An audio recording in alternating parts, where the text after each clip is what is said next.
Good stuff. So let's talk about points. So I know, everyone's going to score points. We get it. But if you're punting that category, what strategies should you use? And also, do people punt points a lot? It doesn't happen a lot, but I know I'm going to do it this season. We're in a couple of leagues. I've already decided on that before we're even drafting. Um, a little bit like blocks, people chase points early. So if you're not sort of top near the top of the standings or projected standings after 3 or 4 rounds in a draft in points, you're probably not going to make up much ground late because you don't really get a lot of players after about pick 50 who can score more than 20 points a game.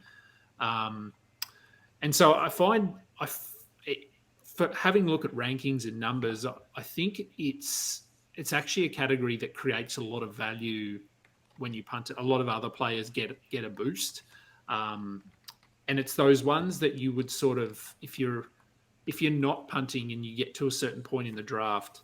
Draymond Green always comes to mind for me. I've never drafted him, but I think the reason I haven't usually drafted him is it gets to pick 80 or 90. He's sitting there and I go, oh, he's good. He's good in assists. He's good in steals, but he only scores like 8 points a game. I can't have a guy in my team that scores 8 points a game.